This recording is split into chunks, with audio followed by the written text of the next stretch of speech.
one of the main reasons David would say that he rejects Islam is because the Prophet ﷺ never performed a miracle. You stupid. They're not. Did Muhammad perform miracles? According to the Quran, no. You stupid. Let's see what he has to say and then I'll make my response. Did Muhammad perform miracles? Did he demonstrate his divine authority by bringing signs and wonders? According to the Quran, no. Did the Prophet ﷺ perform miracles? Yes. And it's proven by the verse of the Quran which mentions the moon being split in half. It is mentioned in Quran Surah Al-Qamar, verse 1. It says, "The hour has drawn near, and the moon was split." This verse is a clear reference to the incident where Prophet Muhammad split the moon in half in front of the pagans as a miracle. According to the Quran, no. Do me a favor, please. Get out of here. Let's read a few passages from the Quran. Surah 2, verses 118 to 119. "And those who have no knowledge say, why does not Allah speak to us, or a sign come to us? Surely we have sent you with the truth as a bearer of good news and as a warner." Notice, the unbelievers are asking why Allah hasn't given them a sign. The response was that Muhammad was only a warner. Now, if Muhammad had been performing miracles all along, as most Muslims believe, we would expect a very different answer. What you mean? This is a straw man. None of the verses he quotes says that Prophet ﷺ never performed a miracle. And Allah subhanahu wa ta'ala actually explains this, why he didn't always show miracles in front of these pagans. Truly, those against whom the wrath of your Lord has been justified will not believe, even if every sign should come to them, until they see the painful torment. You know about this in 10:96 to 97. One of the reasons why Allah subhanahu wa ta'ala did not make the Prophet perform a miracle is because even if he did, they wouldn't believe him. As a matter of fact, it happened before. Moses performed countless miracles in front of the Pharaoh. Did the Pharaoh believe him? No. They made up excuses. They said things like, oh, he's a magician, he's this and that. When these pagans were asking the Prophet to perform miracles, they were not sincere. They would have rejected him anyway.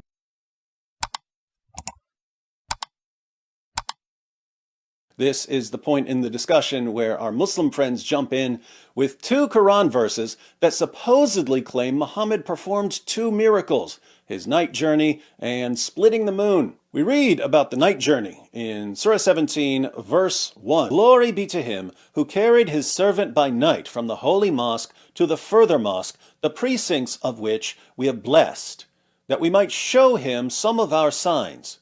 He is the all-hearing, the all-seeing." But what does the verse actually say? Anything about Jerusalem? No. Anything about Muhammad? No. Stop the cap. So here he's deliberately lying. You see, if you read the Arabic, and I'm reading word for word translation. Exalted is the one who took his servant by night from Al-Masjid al-Haram to Al-Masjid al-Aqsa. Basically what the verse says is that God took this servant of his from Masjid al-Haram to Masjid al-Aqsa. Now David, can you tell me which prophet in Islamic history other than Prophet ﷺ is someone who God himself took from Masjid al-Haram to Masjid al-Aqsa? Which prophet? Can you name me one prophet? Was Moses taken from Masjid al-Haram to Masjid al-Aqsa by God himself? No. This incident never happened except for the Prophet ﷺ. So clearly this verse is referring to the night journey. Like it's literally there. The night journey was a vision or a dream. Muhammad never left Mecca. As we read in Ibn Asaq, page 183, one of Abu Bakr's family told me that Aisha, the Prophet's wife, used to say, "The apostle's body remained where it was, but God removed his spirit by night." This hadith is completely weak. And again, you don't have to take my word for it. You can read his own source. Let's look at the hadith of Aisha. And it has been supposedly quoted by Qatada. It says, one of Abu Bakr's family told me that Aisha, the Prophet's wife, used to say. Please note, who's the narrator here? One of the Abu Bakr's family. Who from Abu Bakr's family is narrating this? We don't know. It's a broken chain coming from an unknown source, not reliable. His own source refutes him. Ibn Ishaq himself refutes him. Pow! Yaqub bin Utbah bin al-Mughira bin al-Aqnas told me that Muawiyah bin Abu Sufyan, when he was asked about the apostles' night journey, said it was a true vision from God. What these two latter said does not contradict what Al-Hasan said, seeing that God himself said, "We made the vision which we showed thee only for a test to men." It's a weak and fabricated hadith. Both hadith, by the way, even the one from Muawiyah. For example, in 18th century Salafi scholar Sheikh Muhammad Rashid Ridda said, as for the narration of Muawiyah, it is munqatil, broken in chain, because the narrator Yaqub bin Uthba bin Mughira bin al-Ahnas did not meet any Sahabi companion, and he only narrated from the Tabi'in, and he died in 128 Hijri, and Muawiyah died in the 60 Hijri. So one of the narrators never met one of the companions. Come here, let me slap you. Verse 60 refers back to whatever happened.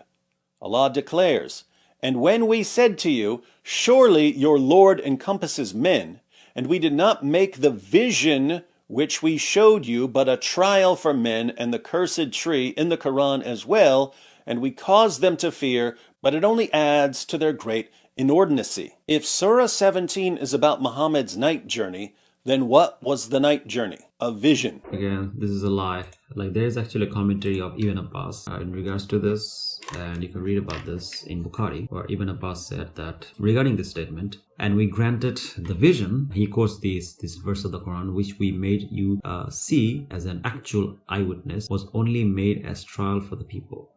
Ibn Abbas added, the sight which Allah's Messenger ﷺ was shown on the night journey when he was taken to Baitul Maqdis were actual sights and not dreams. And the cursed tree mentioned in the Quran is the tree of Zakum itself. Read about this in Sahih Bukhari 3888. So when Allah subhanahu wa ta'ala is saying that he made him saw visions, it's talking about literal visions. It's not talking about some kind of dream visions. I've been brainwashed. About Muhammad splitting the moon. Surah 54 verses 1 to 3. The hour draws nigh, and the moon is split asunder. But if they see a sign, they turn aside and say, magic, continuous. And they call it a lie, and follow their lusts. But every matter is settled. So, where does this say Muhammad did anything? Doesn't. Such an ignorant, lying coward. First of all, this is a very dumb question. At what point in Islamic history was the moon split? Was it split during the times of Moses? No. Did it happen during the time of Jesus? No. So it can only be a reference to the time of Prophet Muhammad. But this is another instance where later Muslim sources claim that Muhammad performed a miracle. First of all, here is coming the non-sequitur fallacy.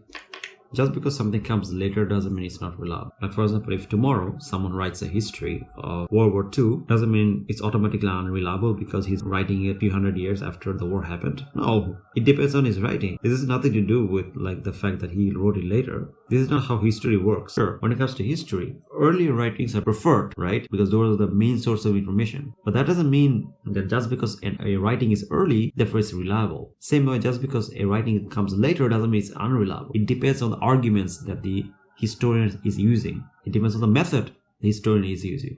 If a later source uses a lot of source of information, good source of information that you can fact check with external sources, then yeah, that book is reliable. But if there's a primary source and you don't know where the information is coming from, then it's not reliable. It doesn't matter whether you do it earlier or whether you do it later. It depends on the method. So this argument of because some Muslim sources may have come like 100 years after the fact, therefore it's not reliable. It's completely ludicrous. If that's the case, then you have to reject all of Christianity, because the Bible comes 400 years after Jesus died. Ladies and gentlemen, we got him. But there's another problem here. Muslims can't even agree on what Surah 54 verse 1 is talking about. The Halim translation says, the hour draws near, the moon is split. But there's a note which reads, one of the signs of the day of judgment. The Arabic uses the past tense as if that day were already here to help the reader, listener, imagine how it will be. Some traditional commentators hold the view that this describes an actual event at the time of the Prophet, but it clearly refers to the end of the world. And the Quran uses similar language about the end of the world elsewhere. So, some Muslims believe this has absolutely nothing to do with Muhammad splitting the moon. It's about the Day of Judgment. First of all, this is again not true. Majority of Mufassirun are of the opinion that this is clearly referring to the moon being split. Also, according to David himself, Ibn Kathir is the greatest commentator of all time. Islam's greatest commentator of all time, Ibn Kathir. According to Ibn Kathir himself, there was a consensus among scholars that the moon being split happened at the time of the Prophet himself. He says, and the moon has been cleft asunder. It occurred during the time of Allah's Messenger. According to the authentic Mutawatir Hadiths, the scholars agree that the moon was cleft asunder during the lifetime of the Prophet, and it was among the clear miracles that Allah gave him. So Muslim scholars agree that this is a reference to the moon being split. So whoever wrote the footnote is wrong. Between a random footnote versus Ibn Kathir and the consensus of classical scholars, obviously, the later wins. Thank you guys for watching. If you like the video, don't forget to like and subscribe. If you want to support me, they can support me by becoming a Patreon or by becoming a YouTube member. Inshallah, see you guys next time. Assalamu alaikum warahmatullahi wabarakatuh.